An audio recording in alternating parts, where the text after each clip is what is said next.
Hello, and welcome to Confidently Wrong, a show by regular dudes talking with confidence about content we have no right to speak about with any kind of authority, but do it anyway. I'm Wesley Nakamura, and as always, I'm joined by award-winning director Brian Redondo and Savon Jones, aka Captain Vonnie. This is episode 91, and we sink our teeth and claws into Black Panther, Wakanda Forever, a movie that was asked to do a lot and may have just pulled it off. Or did it? I'm confident that it's going to be the best show you've ever listened to, and well, hey, if it's not, you can always ask us for a refund.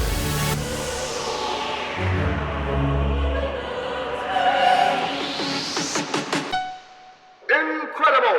Hello, gentlemen. Welcome back. It's good to see you guys. We didn't record this weekend. We took a little mini delay so we could get this one in on a movie that I've been waiting for a very long time. Black Panther, Wakanda Forever. So let's get into it right away. Savon, how you doing? I'm doing great, bro. Nice, Doing Brian. great. How you doing? I'm all right. All right, so let's get it started. So first question. We finally get into our sequel to Black Panther. The original movie released when? 2018, Savon? Is that right? Yeah, it was a little minute ago. But Yeah, so it's been 4 years between feature films for Wakanda. Obviously, it did show up in Endgame and Infinity War, but this is the first time that we've been back. And, of course, with COVID-19 delays and there was an injury to Shuri's actor, Letitia White, during one of the stunts. There's just a bunch of delays coming out. And then, obviously, with Chadwick Boseman passing away, they had to do some rewrites and reshoots and kind of rework the story. So it's been a while. We're finally here. We arrived. Let's just start big. Let's go right for the spoiler. What did this movie do for you? How did it land? What did you think? Brian starts off. I mean, I really was not sure how they were going to proceed with the Black Panther franchise without King T'Challa himself, Chadwick Boseman. Boy, did Rest in power, King. I mean, that guy has such a presence. And in the first title sequence of the film, you know, when they do the Marvel Studios logo. Yeah, Mhm. the studio Fanfare. logo Yeah. with all the images. For this one, they replaced it with all images of T'Challa, Chadwick Boseman. And you just immediately you feel all the tingles, right? Because you just know how much screen presence he has as a person. Like he's obviously not talking in any of those. You just see him. And you know, for such a bright light within the MCU to be gone, how do you move on? How do you move on in a movie? And thankfully, we got Ryan Coogler at the helm, and he just knows how to make good movies. Mm-hmm. And Wakanda Forever is a damn fine movie. Mm-hmm. Fortunately for him and the rest of the MCU, they already established a wonderful ensemble cast in the first Black Panther movie. So in this one, they're able to lean on that cast and lean into them, right? Because in absence of T'Challa, all the characters, particularly, you know, Shuri, are working out their real world grief within the movie, in context of the movie.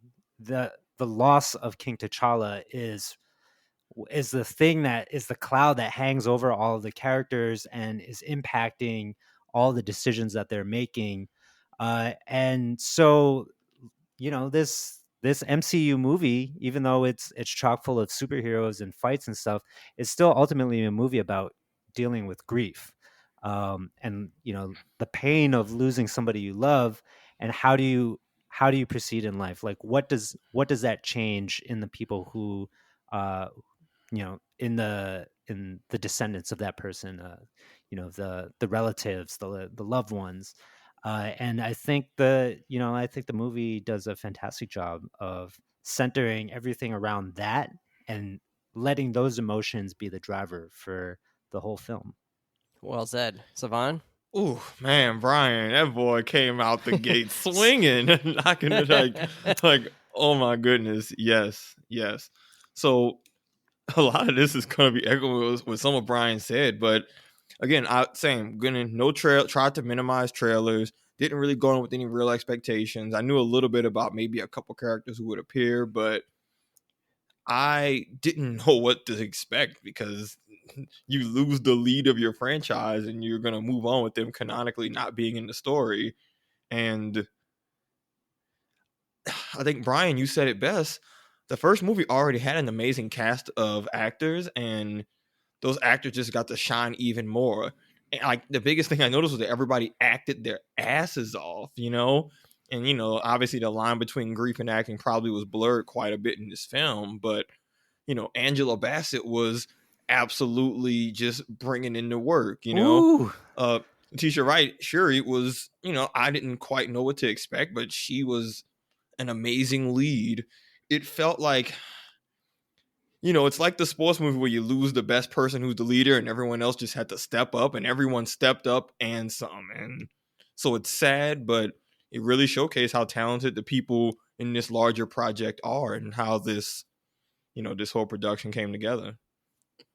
Yeah, I think this movie, I don't know, for whatever reason, maybe it's just the place that I'm in or the time that I'm in, I felt like it hit me like just a ton of emotional bricks, and there was like just it wasn't a gut punch, it was just like a bunch of feelings and emotions were spurred on throughout the film. And I think, Brian, you talked about Coogler being able to produce and direct a movie that is good, and I don't disagree. I also think like the nuance there is, you know, he made Fruitville Station, right, a few years ago. Well, it's been more than a few years now at this point, and obviously that movie is tough just watch. yeah, I mean, it's just incredibly hard to watch, and tension filled. But what he does with the quiet moments, what he does with the close ups and the sound, and like even some things with music, but just those moments where one person is on screen and you're seeing all of the feelings on their face, all of the emotions on their face,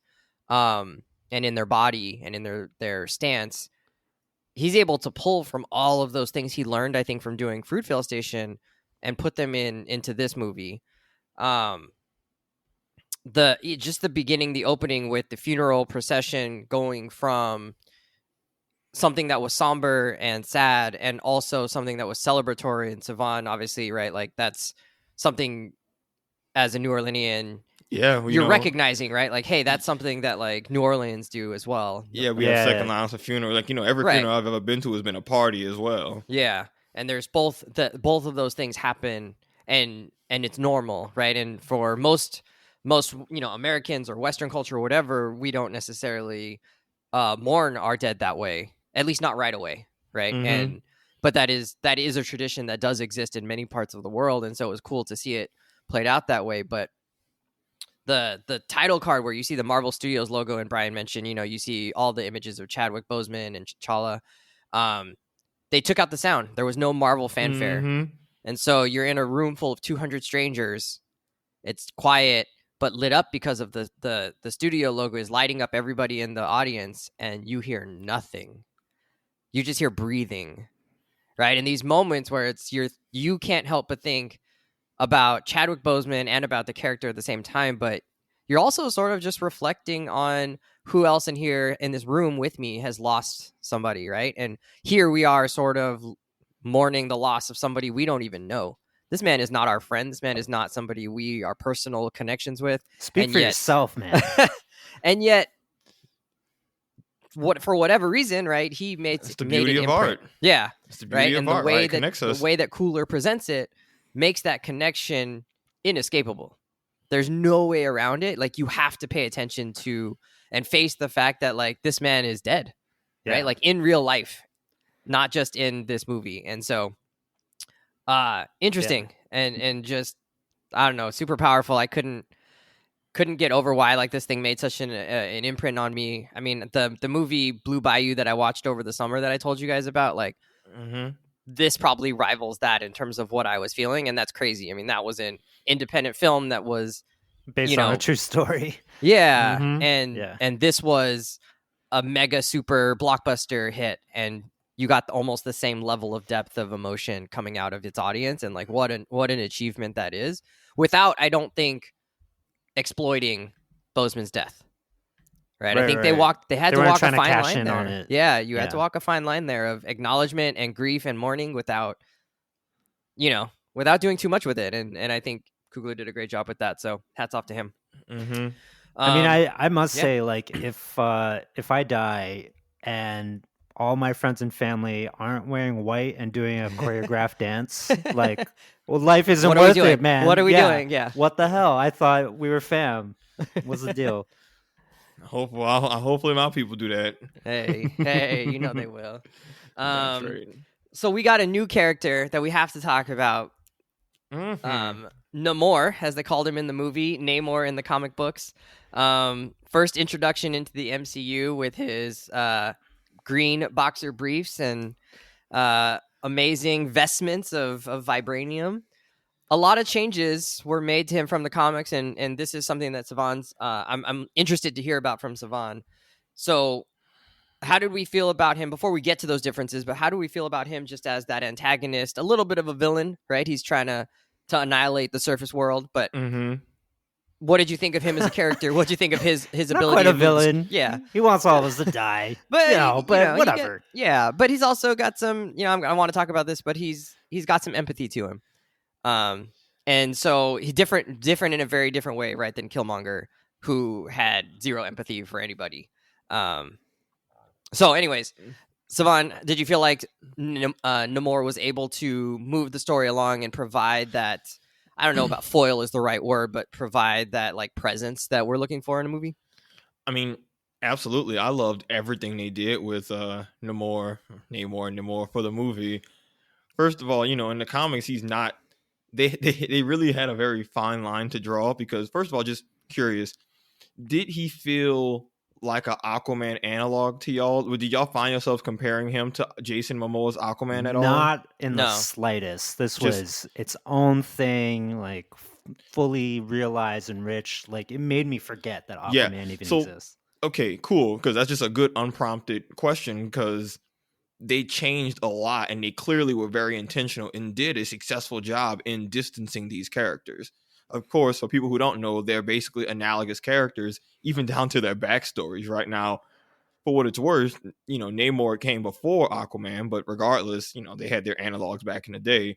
Aquaman is more popular, so he gets top billing, right? It's an easier name to remember. Yeah, Aquaman, very easy and very intuitive. Like, oh, Aquaman, okay, he must be the water dude. Yeah. I mean, if Namor actually was Fishman, Submariner, and Submariner, right? Like you're like, oh, yeah, it tells you a little. Yeah, like doesn't tell you like you have more questions than answers. He doesn't look like a torpedo. But in the comics, he's still a mutant, so they kept that origin. The feathered wings and ears, they were very true to that. But he is basically the movie Aquaman, right? He's an Atlantean human hybrid because his father had child with like an Atlantean princess. I swear to God, I'm literally saying the plot of the movie Aquaman right now. It's literally that. Like the character, I think, Atuma, who was in there, he's essentially like the Ocean Master equivalent. I kid you not. It's they changed quite a bit. All right. So, Namor was basically just the DC Aquaman movie, but in comic form. And then a little bit of a Black Adam attitude of, I'll protect mine and I don't care who I antagonize in the process. So was the civilization that he was a part of in the movie, that's not something that's from the comics? That would be Atlantis. That would be comics. Atlantis. Okay, all right. Yeah. In the comics, it would be Atlantis. Gotcha. They clearly were like, oh, Aquaman, they pretty much got first punch to the Atlantis. So they changed it to Talocan. They changed his origin to being, from basically like Mayan origin by the Yucatan Peninsula and having like what is now a Mexican origin. They went a completely different direction. The vibranium water aqua hybrid thing, not the case. And him being the origin and leader is not the case. For him, comics, it's more of an outcast rise up story. This is more of he's a hybrid, but he's their hybrid god leader, which is a very different direction than hybrid outcast who had to work his way into being their leader, which again, the plot of the movie Aquaman. So they changed a lot, dude. So you're saying from like a comic book fan perspective, the fact that they were able to change so much about him and yet keep him believable and interesting was a big win for Marvel. I think so. I mean, they shifted him in an interesting way. Rather than just being generic ocean person, they had a legit origin story connected again to a culture who we don't really see get covered too much in just the Marvel world. You have like again, you have you have Mexico, you have these ancient Mayan peoples. That's a very just fresh take on a character who again was gonna have to suffer through character comparisons no matter how you introduce them. And so they did a good balance because they changed his origin story to where it was its own unique thing that worked in the context of the movie, but they pretty much stayed true to his comic design, which, tends to be hard to do. I don't know about y'all, but like they sold me on the wing. Like the wings threw me off a little at first, but then when I saw him absolutely wrecking ship with it and air dashing, doing basically Super Smash Brothers air tech with Dragon Ball Z moves, I'm like, oh, okay, this is. And the other thing they did well, which is again, this is more of a comic thing, but regardless, the movie it worked fine.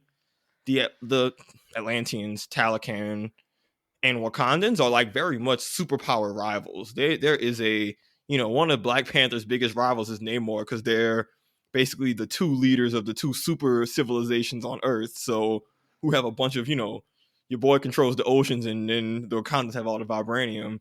So they have already a legit comic rivalry that I thought the movie did a good job of having happen. I was like, oh man, they're really beefed out. Like, what about the United States? Yo, they got the real big dogs are going at it right now. And it was nice to see them have a real rival. Yeah, so I'm like of a mixed bag with Namor. I thought like some of the things were really interesting with what they did with him, having him be like based out of some mythology that was not just like, oh, I'm an Atlantean, right? Like having him be part of maybe a little bit of a Mayan ancestry or something like that. And then how it turned out that he was an outcast. It turned out that he was also somewhat of an avatar of a god. And then you get the sense when we meet him, and obviously there's a ton of spoilers in this pod, so hopefully people have realized that we're doing a spoilers. Hopefully they watched the movie. What are you doing? Why would you watch an episode about Black Panther in a movie you haven't seen? Especially well, this we didn't movie. say this was going to be spoilers free, but it's definitely not going to be spoilers free. We spoiling everything. I don't if you care. haven't already been it's spoiled. Too bad. But when we get to go down to Talokan, we see him interact good with the pronunciation. people. Yeah, I like that. Wesley. we get to see him interact with the people, right, a little bit more, and you get a sense of like who he is as a leader. He's not the kind of person who's like, you got to follow me because I'm the most powerful, or like these people are here because like I'm here, right? Like I'm the only reason that they exist or that they have a good life. His presence is, hey, I need to lead these people and inspire them, but also I am their protector. I'm their servant. I'm the person who's going to make sure then look out for them, right? Like he expresses that idea quite a bit. And I like that was how they built him up, right? So he's not just this one note character of, like we said, like he just wants to like genocide everybody who lives on the surface world, but he has like a reason. He wants to protect his people, and he knows that if his civilization is discovered, they become quite in danger, right? And they don't have the technology that maybe other places do. I mean, I think that was good. All of that was great. He's a commanding presence on screen. Whenever he's in the scene, you can't help but look at him. I mean, I think I'm going to disagree with. Yeah, I was waiting for the butt. I was just like, okay, I only have a small butt. I do think I wish we got to. we got to see. I wish we got to see more of his civilization and how that world worked and what they sort of believed in and what their sort of not day to day was like, but just what it was like, because I think that would have made for a more compelling, like, ooh, like actually I'm torn about what I want to happen here. We weren't torn at all by the end of the movie about who should win or what should happen, right? Like there was no. Are you sure? Yes. We never felt like, oh yeah, he's got like a good point here. All of the people should die on Earth, right? Like that wasn't a thing. And not that you'd ever have that, but at least you could maybe more understand like why he was so passionate about what he thought he was protecting.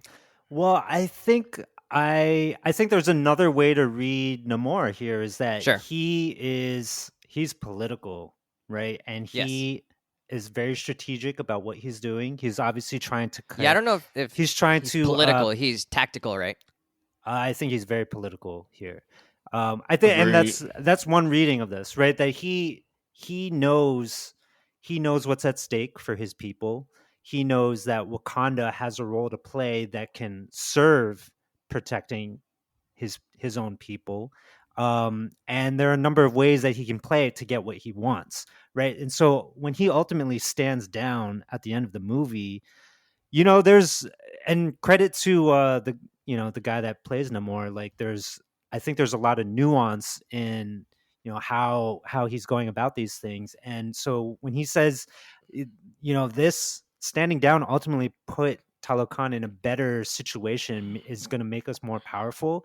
It made me think that that everything that went down is exactly how he wanted it to go down. He did not actually want to go to war with Wakanda, right? He just needed to leverage everything that he could to make sure that they were in some form of alliance. So I think that's another reading of the movie, and I do think it's a little bit more ambiguous than you paint it. Of course, he is outwardly saying, like, yeah, I'm gonna destroy the surface world, but that might not actually be his true intent. And it's more of a, like, where is it coming from too? Even if you don't agree with the action, you can still understand the motivation. Which, Yeah, I just wish they would have done more of that, and I think it would have benefited the last interaction he had with Shuri, because she would have gotten to see more of. I think I want to talk about this later, but she would have gotten to see more of, like, what makes this civilization so special and so valuable, in the same way that she wants to protect Wakanda, right? Like, the parallels are there because they're both hidden civilizations that have been trying to avoid having other people come in and exploit them or change them and make them weaker or whatever, right? And threaten their existence. And I gotta away say, from the YTs. Yeah, I gotta the YT. If I had one disagreement with what you said, Savon, it's not a big one. It's a very small one. I loved how he could zoom back and forth, like you said, like Super Smash Brother maneuverability. Like, that was awesome. Those little ass puny wings on his ankles would not be able to keep him afloat. They would just way off. Suspend your damn disbelief. They're off his center You of don't gravity. know what they're made of in a way that just made no sense at all. And, like, I know we can watch Superman and be like, well, he doesn't even have wings. How does he fly? And, like, for some reason, that is way more believable, because it's just like, oh, that's just an innate property of his body. It can just, like, move that way. But the innate wings is better than him just flying with no logic.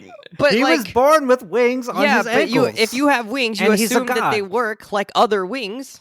They move. No, but that was the genius air. part about it. They move air to push his body around. Namor's character design in the comics with the ankle wings, I agree with you, a little ridiculous. However, translated into this movie and the way that they flutter at a hummingbird like speed, and then him traveling and darting all over the screen, I think that was ingenious way to portray. It was a good form of flying, because it wasn't gliding and zooming. It was zipping. Exactly. It wasn't like his ankle wings just spread out like an eagle's and then he was just soaring. No, he was fluttering around like a hummingbird. Yeah. And I think that was very cool. And then tying this into the whole kind of Mayan or Mesoamerican mythology of him being a god-like person and having attributes of the gods of those old cultures, I think is another way for us to suspend our disbelief on this, and accept that, like, yeah, boy's got wings and he'll go fly. And I thought it was just cool, and it wasn't enough totally to take me out, but I was just like, there's no way that tiny wings placed at the bottom of his ankles would cause any of, like, the movements, except maybe the one where he could change directions feet first. That one maybe made a little bit of sense, but everything else, I was like, that would just would just make him tumble. You should relook at some. First, I mean, the man got super strength, bro. Flying superpowers don't work in physics regardless. Why are you picking now to care? No, I mean, I'm not. I agree with that, right? Like, Iron at some Man point, should you be just jelly gotta, the moment he lands. Yeah, at some point, you just gotta put it away. But, like, it was a little bit like, those wings are kind of silly. They're just little tiny little pew pew pew pew pews. I don't know. Anyways.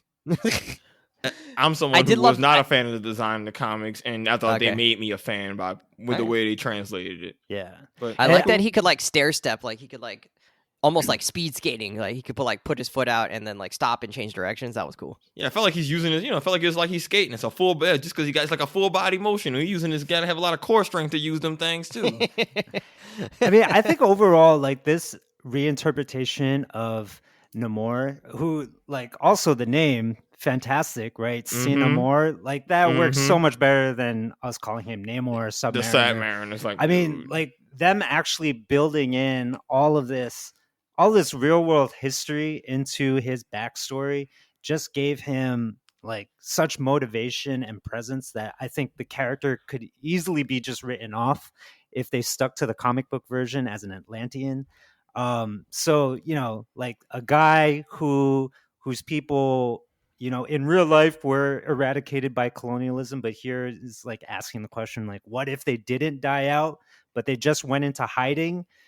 I mean, I think that's just like an amazing idea, right? Like, credit to the team for doing yet another grand job of world building. Like, this is textbook world building. And West, as you said, you wanted more of Talokan, and like, yeah, of course, because it was incredible. It was incredible, like every moment of it on screen, and then it had its own music behind it. It was analogous to how everyone felt seeing Wakanda on screen for the first time, right? They just created these worlds out of touchstones from real life and created something fantastic and scintillating in the movies. So I think for me, Namor's whole, his whole stance of trying to protect Talokan and doing it from like a post-colonial rage standpoint. He's hundreds of years old. Yeah, he's Sin Amor, like all of that. I think to me, it was just pitch perfect, right? And this of course is not a Namor movie. This is a Black Panther movie. So I think we don't actually need to see all of Talokan to understand it. Like the bits that we get through Shuri's observation of it is actually what's important here. And because we know that she appreciates their culture, because it reminds her of her own, is the only motivation we really need to understand, right? Because he's ultimately reflecting back on Wakanda, the same stances that they're trying to fight for. And so I mean, again, yeah, credit to Ryan Coogler and company. Like, damn, they know how to build worlds here. And I'm I don't doubt that we're gonna revisit these places again because there's so much there, clearly. Also, the movie is just 2 hours and 45 minutes. I was talking to my coworker about something similar, and we were just, he said similar stuff of, oh, I wish I could have seen more of this. I'm like, I don't disagree with you. Yeah, they're too long. I would personally watch a 4-hour cut of a movie of some stuff I really want to see, but the studio executives are not. I would watch a Snyder Cut version of every movie I like. We're starting at #Coogler Cut. Yeah, I'm about it, but it's like, dude, they're not gonna make a 3.5-hour movie, so something's got to get rushed along. Something's got to get cut off. They got to trim the fat somewhere. Interesting, Brian. You're talking about like how the parallels between Talokan and Wakanda are made very clear. And Namor pushes Wakanda and says, like, there is a clear shared interest here, right? A shared, not history, but certainly like a shared interest in what we have going here. And like brown people unite. Yeah, there's a reason why we should be together. Even though maybe our methods are different, or even though our experiences have been different recently, there is certainly something that we should be pushing for together, and that we are natural allies.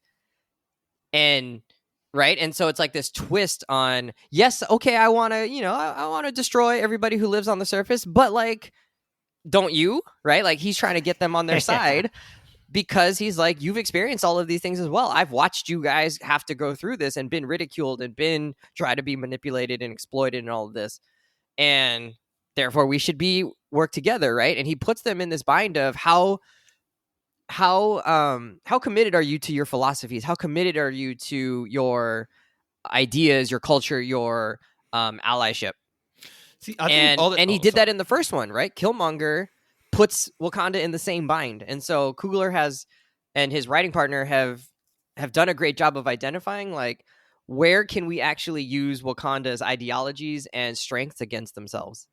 Like, well, like really well done, and I'm glad you said that because that made me think of that, like how Killmonger also did some of that in the first movie. Yeah, I mean, it's like a dialogue between like Malcolm X and Martin Luther King Jr. in a way. It's right. It's just differing philosophies about trying to earn human dignity and justice Yeah. in the world. And there are different ways to go about that. And in the first movie, I think Killmonger obviously changes the way T'Challa thinks. In this movie, I think Namor changes the way Shuri thinks. Um, like they end in an alliance, right? Yeah. I mean, yeah, of course she's sort of forced into it, but she could have also killed Namor. Right. But she recognizes that there is truth in what he's saying. What were you gonna say, Savon?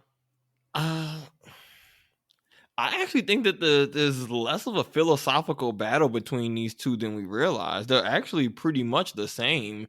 The only area where they divided on was killing the scientist Riri. That was pretty much it. Well, but that's other than that, but that's the like thing, right? Like how you may have the same goal and the same like priorities or values, but if one of those values is about like related to violence and killing, especially people who maybe aren't like actually personally responsible for this, that's a line, right? There's a line there to be crossed or not crossed, and obviously they fell on different sides of that line, and I think that's the thing, right? Like in other ways, they're very much natural allies.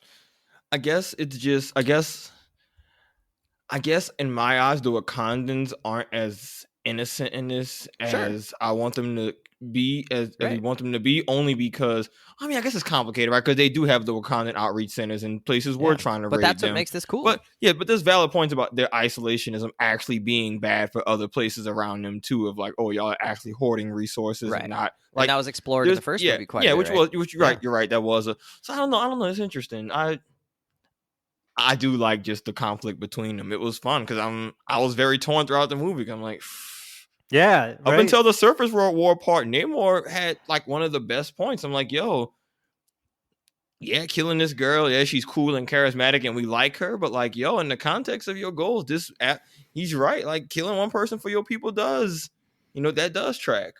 But but also movies get. Yeah, but movies are also interesting where you're willing to kill certain people but not others. You're willing to go to war and kill a bunch of people, but you're not willing to kill this one specific person. He was also willing to kill a bunch of Wakandans.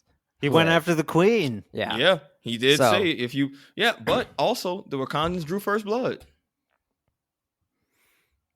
When? Is that right? What? When Nakia infiltrated Talokan to rescue Shuri, she shot that woman who was like the little, caretaker person. Well, yeah. I mean, yes. Well, they also kind of infiltrated Wakanda and threatened the Queen and Shuri, and then they like kidnapped attacked them in Boston. Because Shuri asked to go with them. She said, "Take me with you." Gave the lady an opportunity to let her go, and she stunned the first lady, so she didn't have to kill her, but. The lady had a knife at her throat. Like, I'm not saying anybody's right. I'm just saying from the perspective of Namor, it's like, all right, cool. I don't give a damn. We brought y'all princess here. Yeah. She wanted to become here. Y'all people came and killed one of mine in the process. I'm already on edge. Wanted is a strong interpretation of that. What happened there? What you mean wanted? Well, I mean, he was going to kill the scientist, and she said, if you spare her life, I'll go with you guys. That's less than I want to go for funsies. But actually, let's move on then, because that brings up Shuri's role in this movie, right? And it's interesting. My I think reaction to your question that you sort of posed to us was, well, is Shuri a good lead? How did you feel about her being sort of the lead in this series now or in this movie? And I don't know. I sort of walked away from thinking about that question, thinking, I don't know that like I really realized that she was the lead in the movie while the movie was happening. It just sort of felt more ensemble-y to me, right? Like Ramonda has huge parts of it. Okoye has moments where she's developed, and obviously Shuri has the most screen time, but it didn't to me feel like she was carrying all of the weight of the movie or like the power of the movie. So I don't know. I mean, I guess that informs like my answer, which is like I thought she was good. I didn't think she was like amazing. Uh, and I thought part of it wasn't necessarily her fault. I thought part of it was she got undercut at several moments where she could have had more development as a character, and we could have seen like her develop as like a leader or as an empath or just as a young adult, like coming into her own. She, she gets to go on like that mission with Okoye into Boston to retrieve the scientist, but that sort of just gets cut short. Like it sort of gets taken over by Riri herself. Um, Yeah, and there's we, a lot going on in yeah, that and then sequence. and she could have like they were having the conversation, and all of a sudden like things happen, and they were like, okay, go on your own, and then don't go on their own, and then all of a sudden it was an action scene, and then I thought her understanding could have been a little bit more in terms of how she was interacting with Namor when she was down in the underworld. And but also it sort of was weird because she's like a prisoner and they don't actually explore a lot of it, and they don't have a lot of conversation, not a lot, but like a deep conversation, and she's inside this like suit that really prevents us from seeing her act, right, and how she's really reacting to these things that she's seeing. um so I don't know. I mean, I think overall it wasn't necessarily like her fault, but it didn't feel like her as the lead was the thing that I really latched onto. Your face is great, so feel free to tell me why I'm wrong. I mean, I'm a dummy, so feel free. Like, it's okay. His words, not mine. I want people to know that I didn't say anything. He did. I mean, I'm gonna hard disagree because I was, like I said, I was very neutral about, what her role, the character Shuri, Letitia Wright character's role would be in the movie. I'm like, all right, clearly she's being set up to be the next Black Panther. It happens in the comics. She's the next in line, all that good stuff, right? Uh, I thought she absolutely, like, obviously she didn't carry the movie because everyone did their part, but she, I think, stepped up huge to be the lead character of this movie. One of my criticisms of the first Black Panther movie was that, Chadwick Boseman was an amazing actor, but I thought the T'Challa character kind of left a little bit wanting in terms of personality, in terms of personal struggle, in terms of, what is his challenge. Yeah, he's a one-note dude in that And, movie. he's dope, right? Like, he's nice, he's polite, everyone likes him, he's smart, he can fight, he's diplomatic. Like, even in the movie when he's in the realm, even, Killmonger says he was noble, and it's like, yeah, all that, like, these are all true things. But that But ended up being the thing that Killmonger pressed on, right? Was yeah, he insisted on being the noble warrior, and Killmonger was like, "That's your weakness." But Like, I'm nobility gonna doesn't fight make a dirty. character interesting. You know what I Yeah, mean? I hear you yeah, saying. like, he's a cool character, but that doesn't mean he's interesting. But for Shuri's arc in this movie, especially because she went from being the snarky, smarter, younger sister in the previous entries, she has a real struggle. Like, you think about what she goes through throughout the movie, right? She's mourning her brother. She's a scientist, so she feels responsible because she felt like she could have done something to save him. There's a bit more of she's feeling the weight of that in a way others don't, because it's a freak health thing. She's a genius. She's done all kinds of amazing science stuff before. So bam, she's holding on to that. She actively fails in trying to save her brother, which we see in the intro scene. When her mother is having her own way of mourning and kind of leans more into her cultural and spirituality, Shuri hard rejects that and absolutely steps away from her culture and rejects it because of her grief is overwhelming her. It's pointed out several times that she chooses to drown herself in her technology. And, it's even like a mini arc in the movie of tradition versus, progressive, being more progressive, and Shuri just being distant. Like, I'm just like, she loses her mother and now she's overcome with even more rage when she dies because of Namor. She has a lot that happens to the movie to her that she has to actively work through and process. And it can be like challenging, and it made for some really sad moments in the movie, but it made her journey amazing for me to watch. And I latched on to all the scenes with her because she was going through it. I think the best thing the movie did was when she recreated the heart-shaped herb, and it's this hype moment of, oh yeah, we're back in business, let's do it. And she sees Killmonger, the villain from the first movie, and even you as a viewer, he calls her bluff of, hey yo, you want revenge. And she admits it. And, there's a moment where she gets the Black Panther powers, and, it's supposed to feel really heroic and grand, but you as the viewer know, yo, she's like not in a good place right now. She's fueled by anger. She refused to say who she saw when she was in the ancestral plane. she already has this disconnect from her culture, and it's like, oh, your culture's real, and you're full of it, basically. She even I forget, even what's his name? Oh, Man-Ape. Mbuku? Thank you. Mbaku. Even the scene with Mbaku, right? He's supposed to be a counselor, and she straight up like threatens him and is like, no, you're gonna do what I say. Like she has an arc where a bit in the movie where she's not chill. She goes into the final battle with ill intent in her heart. She's not going in as a hero. She's going in as someone who wants to get vengeance and does not give a damn. That's bad for a leader to lead your people into battle knowing it's for a personal vendetta, not their own well-being. Like, she has a lot of legit ups and downs in the movie. And so I don't know if you could call arc. that a personal. I mean, it was personal because he killed her mom, but it was also like he had proven that he could destabilize them as a country. But she didn't care about that. They needed to end. So, yeah, but she wasn't doing it for that reason. mean, She was doing it because of personal though. beef. Yeah, but those goals aligned. Wes, you really gonna look me in the eye and pretend that is a good thing to be doing? I don't give a damn. Even if it's in real life, if I don't care if my leader decides to go to war, if I know they're also doing it for personal agenda, that's sketchy. I'm like, yo, I don't rock with that. Like, you're not about to lead us into something that's your personal beef. See what you're bummed by Namor through the movie. I don't know. That might have inspired her warriors more to say, like, yeah, you're not taking shit from nobody. So, she wasn't just anybody. It was the queen. That got killed. Yeah, and it's fair. Yeah, but she wasn't getting revenge because it was the queen. She was getting revenge because it was my mama. Two different things. Because it could have not been the queen, but if it was her mother, she still clearly would have reacted the same way. All right, Brian, it's not a bad thing. It's not a bad thing. It's just it made her character very intriguing. I mean, I'm kind of in between you guys. Like, Switzerland. I really Wakanda, think, going full Wakanda. I'm going to remove myself from this. Don't touch the vibranium, and we can all Brian. chill. Yeah, but I like Shuri. Yeah, as Savon said, I think she had a lot more depth than T'Challa was allowed to have in the previous movies, or basically in any instance that he's appeared in the MCU. So that alone, I think, gave Shuri a lot more to work with, right? Agreed. And I think, grief is such an interesting quality to investigate in a drama, in a conflict-ridden piece of fiction than nobility, right? Like, who cares about nobility? We want anti-heroes. They're interesting and popular for a reason. And so this movie is able to give us that. I will say, though, that, like, the movie is kind of over.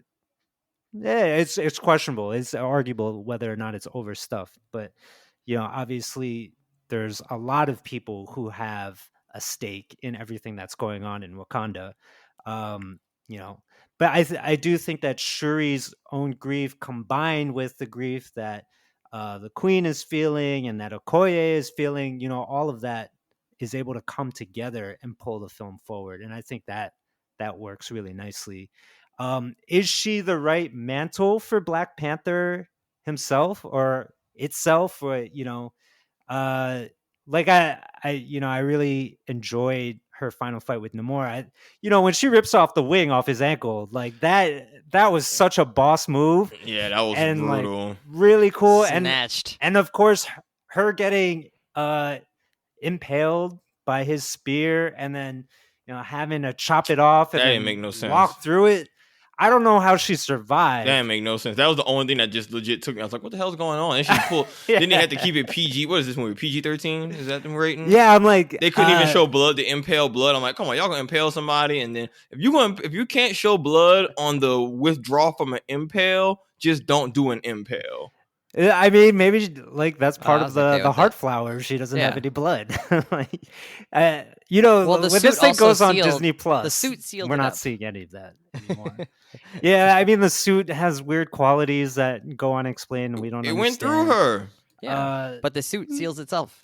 It's weird, right? Like, does that close? So how did it go through her? Yeah, who knows? There's still a hole. There's still her. There's still Shuri, person. Yeah. Who knows? Maybe it helps heal her a little bit, But I do think like her final turn in the last act of the film, I do think some of it gets a little bit rushed, and I really dislike how at the end of any superhero big budget action movie, why do we have to get 4 conflicts happening and culminating all at the same time so that there's just this giant orgy of a crescendo to satisfy us? Like, can't we just focus on one conflict and let that be the climax? Like, can't we just have Namor versus Shuri? Like, do we really need all the battles, like people having different battles playing out, people on the boat, people Yes. underwater?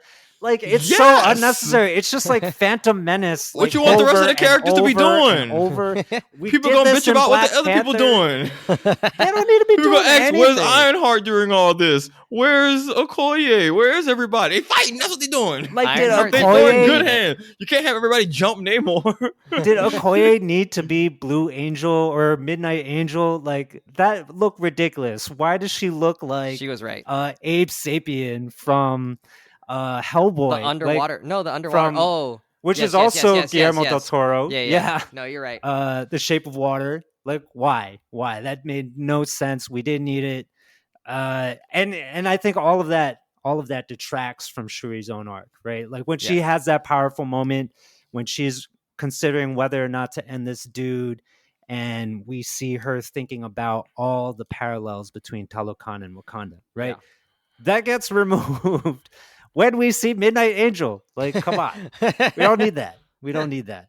So I think it's a mixed bag. And I think the MCU also acknowledges that Shuri, regardless of her taking up the mantle in this movie, I don't think it's her mantle to keep, right? Like, we're introduced to young Prince T'Challa in the mid-credits scene. And I think they did that knowing that, They'll keep 6 the door years, open. 8 years from now, we'll see another actor take on the mantle, and so that they can have a T'Challa character again, and then mine the comics for more of those stories and whatnot, and have comic and movie alignment once again.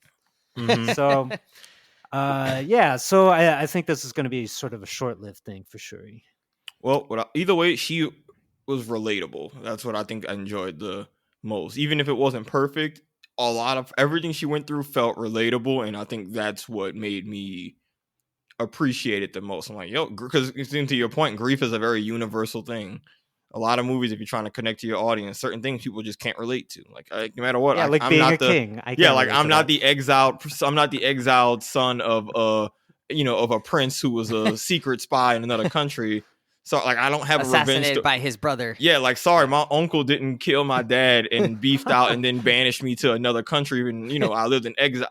Sorry, but losing someone close to you and having to deal with that and feeling like life isn't fair, and because it isn't, and having to deal with that, and you got to deal with the grief of losing someone suddenly and then having someone murder another loved one. Like, those are very traumatic and tough, but very real, relatable things. And obviously everyone's different, and some people are story driven, character driven, but I thought that was she had a great character driven arc. I do want to give props to the actress, Letitia White playing Shuri. There were moments where the depth of her pain and healing and vulnerability came through in spades. And I think one of those scenes was, I don't even know, this might be the mid-credit scene where she is burning her funeral clothes, her garments. And she starts to feel, right, what her mom was talking about in terms of like T'Challa visiting her, right? His presence visited her through the wind. And what a great like connection and to the power of like Ramonda's like pleas and her admonishments to Okoye like throughout the movie, and then her willingness to sacrifice herself for what amounts to a stranger but an adopted daughter in a sense, right? Like now. And so Letitia Wright did a great job there of expressing through her acting, whatever that was acting for sure. So, great job there. I think we should wrap up with a couple of things, which is, maybe you want to talk about the movie overall, just how would you rate it? We already kind of did that in the beginning, but we also haven't done a whole lot of comparisons to the first movie. The first movie has the benefit of being the first, right? There's a newness there.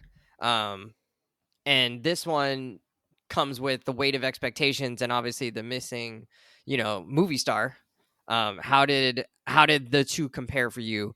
I don't think we need to go too into depth on this, but I just wanted to see where you guys were on this, Brian. I'm gonna go with Wakanda Forever. Better? It's my preferred Black Panther movie, and I'll tell you why. That's a take. I'll tell you why. It's because the first Black Panther, while wonderful as it was, I still thought that, despite the incredible world building, the ensemble cast, and the great Killmonger character, Killmonger was just way more compelling than T'Challa in that movie, and I think that undercuts the movie. And then the plot of that movie just kind of like peters out towards the end. It's just the two mirrors fighting each other, which we see. That's when people were really movie. they were giving a hard time for that. And it just robbed the movie of its own originality. You just said you wanted one confined endpoint, and you it got wasn't. it. And then you it was said not you a didn't want confined. It was a big battle happening. That was a big. But there's like Yeah. 5 battles happening in that movie. We But didn't the even thing that talk about mattered, Everett the thing Ross. that mattered was them following 4,000 feet into this mine and then surviving on the train track. A dozen things happening at the same time as that. It's exactly the same ending as every superhero movie ending. But also, you got all these characters with powers. You gotta have them throw hands. Otherwise, what's the point of being able? There's no point of being able to shoot laser beams and have like a vibranium army if you don't get to use it. It's otherwise, Black like, Panther what are we doing? movie. Give me Black Panther doing Black Panther stuff. You had 2 Black Panthers fighting. It turned You into got the double Spider-Man meme. You got double the Panther, baby. You're Black Panther. You're Black Panther. Right. For me, that movie is great, but highly flawed. I do think Wakanda Forever is also flawed, but there's just it does what works so well in the first movie and gives it to us more in spades, right? You have more world building. You have an entirely new world, which is just as cool as the other world. And like all the music is so damn good. And then all the side characters, the people that actually made the first movie amazing, the ensemble, they all get their due in this movie. They get to take center stage. We remove T'Challa, as sad as I am that he's not around, as sad as I am that Chadwick Boseman, his anchoring presence is not here. At least in The Void, we get other characters who have way more depth, a lot more motivation. We get another fantastic villain, probably one of the best villains in all of the I don't even MCU. know if I call him a villain. I call him more of an antagonist. He's more of an not even a antagonist villain. than a villain. He's like Magneto in this. Like, he's kind of right. And You might not like what he maybe. does. He's not evil. That's how I'll put he's it. not evil. He's not evil. And you get like all this geopolitical intrigue. We didn't even talk about all the cool stuff that the Talocans do. They ride on whales. I mean, they if you say you want to serenade wipe people out to their own millions of deaths. people, if you want to wipe out millions of people, Yeah, but his motive. Yeah, but his just point, because he didn't get to do it doesn't mean he didn't want to. Yeah, So, but They're it's cool. Yeah, I'm but saying, Yeah, but the point is that, but he didn't want to do it, and also keep in mind, I don't know if you saw the seeds they he were didn't want planting. to do it. What? No, he didn't. He only did it because it was like, oh, now y'all discovered us, and we know how y'all people be acting, which they prove they do be acting that way. Also, let's not forget that we didn't mention at all how this movie still reminds us that the CIA is actively plotting how to F over Wakanda and get that vibranium, the exact thing that the main characters are saying, hey, yo, they gonna try and do it.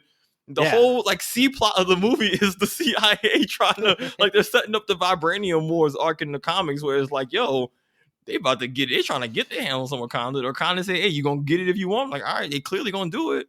Valentina is thirsting for that vibranium. And that's another thing that makes makes this movie way more interesting because it's much broader in its stakes, right? You get all this geopolitical superpower conflict that, in a Killmonger versus T'Challa thing, you just don't get, right? It's kind of small and isolated, but here it is world changing. And for all of that is great. And then the cherry on top is that there's just this whole thing of grief that blankets the entire movie. And as you said, the multiple moments of silence, which are just some of the most powerful moments in the entire MCU. So for me, Wakanda Forever gets the vote. Mm-hmm. So I think I would disagree in some ways here. I think we got a better story in Black Panther in the sense that it was tighter.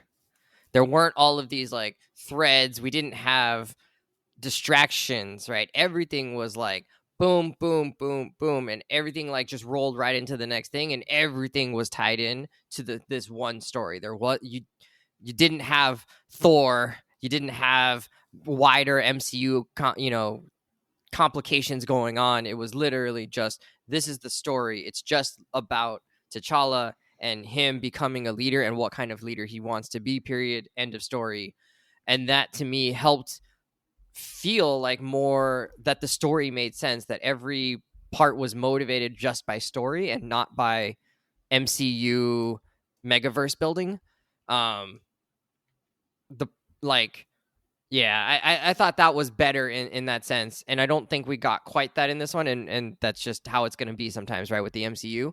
But it felt like too much happened that wasn't fully like incubated. Like we didn't get like all the way there on some of those things. Like I said, I really wish they would have just done a little bit more with the telecom people, so we could just know like what that was about, right? Like you have so many questions, and I get what you're saying around like, hey, not every question needs to be answered, and that's true. And I still think there could have been more about like what is at stake for these people if they are discovered, right? Like where's their vulnerability? What are they worried about?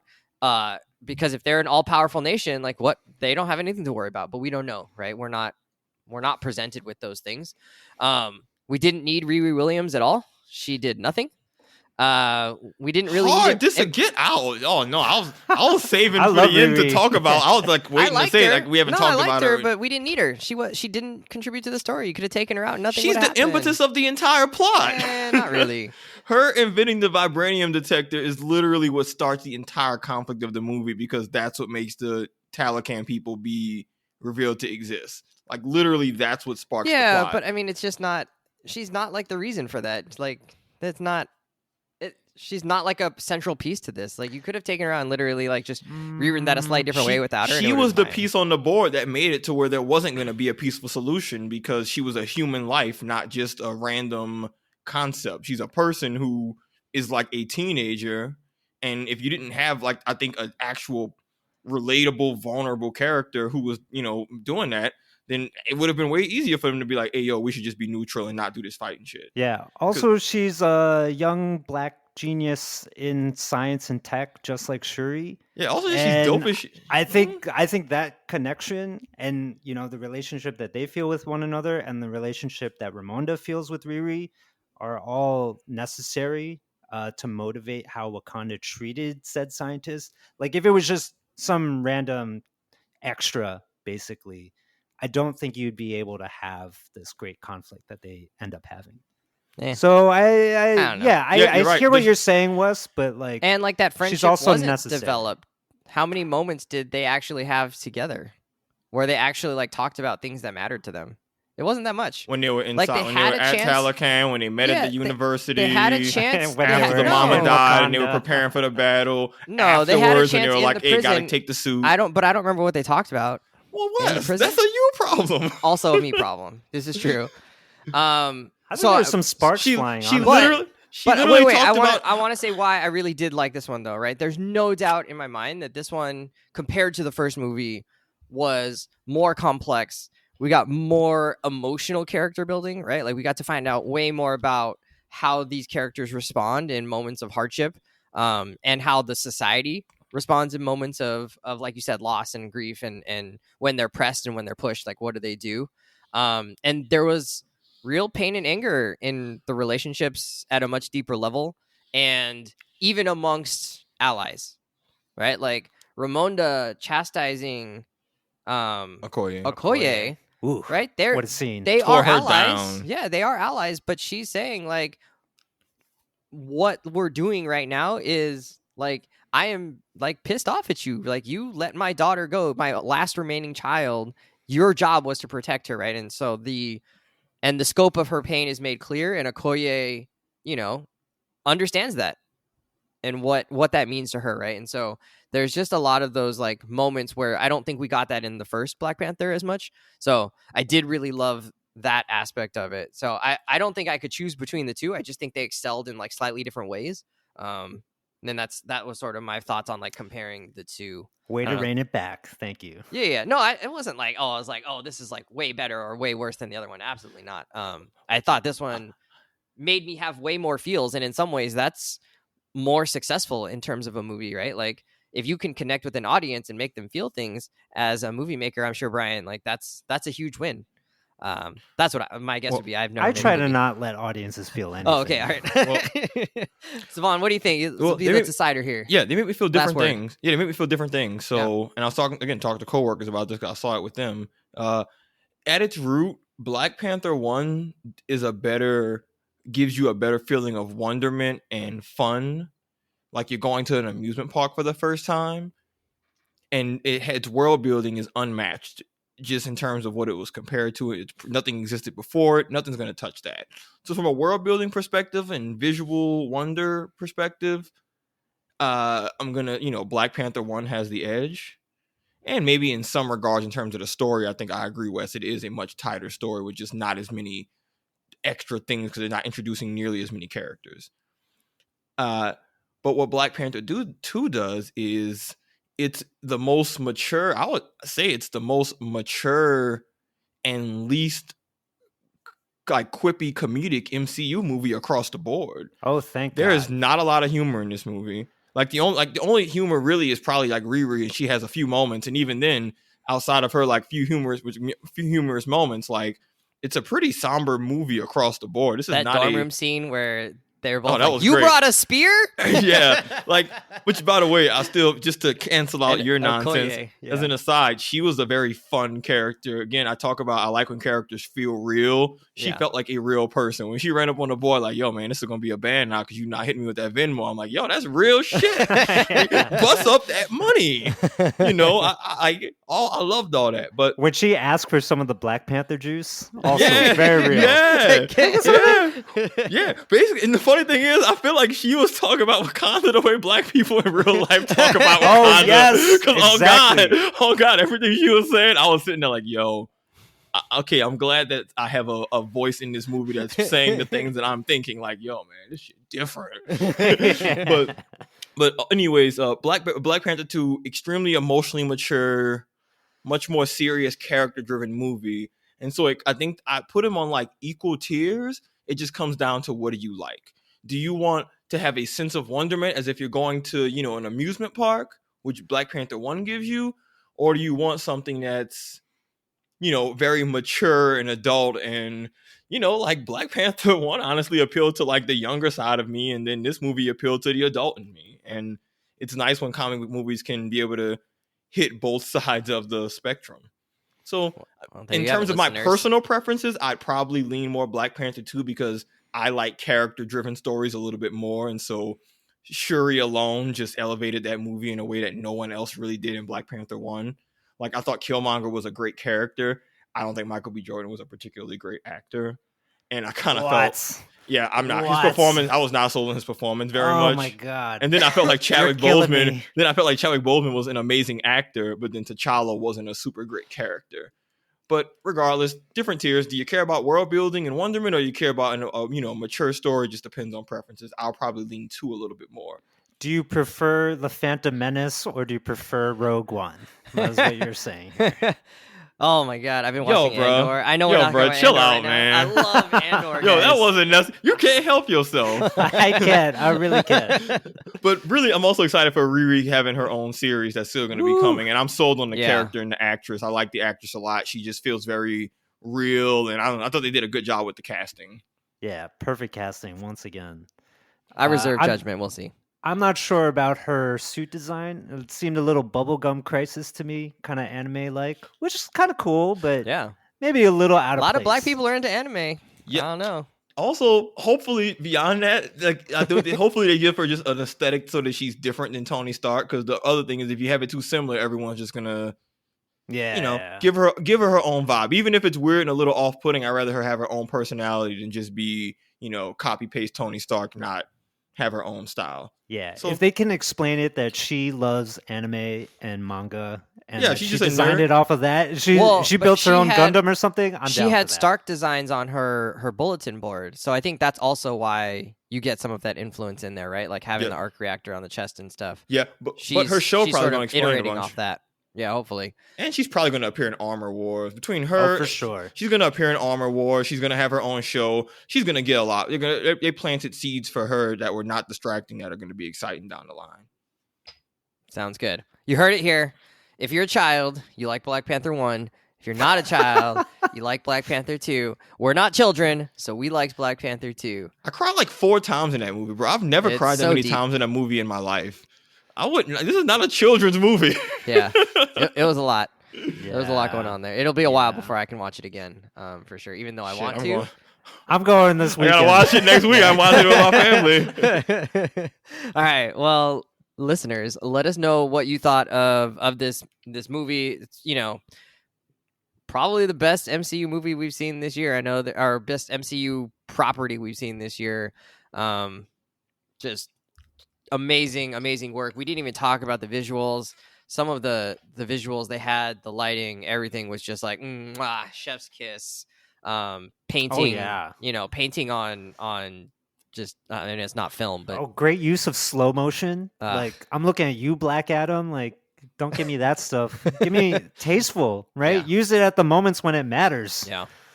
And it's like a gut punch when they use it. Plus the music. Come on, that music score was so is good. God tier Oh, soundtrack. yeah. Both the non-lyrical music and like when they use pop hits, both of those were excellently like layered in.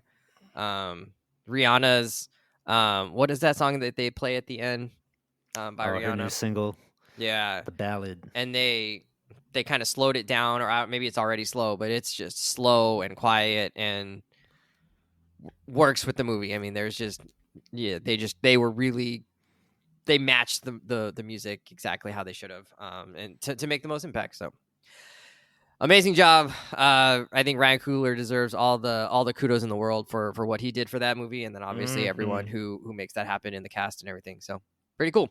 All right, let us know what you thought at confidently_pod. Hit us up on Instagram. We still have a Twitter, but I don't think anybody hits us up there. And hopefully, Tell your give friends it some time. about us. Hopefully, we won't have to worry. Like Twitter might just Oh not my even be a thing. God, Give it it's some true. time. It might So just we might not even disappear. have that as a social for y'all to hit us up on. If Or dreams not come hit us true. up on. Find us on Mastodon. Just kidding. We're not on Mastodon. All right, y'all. Have a good one. See you later. Bye. Silly. Is Mastodon a thing? What I is think that? so. I don't know. I think it's a Twitter copycat. Mastodon.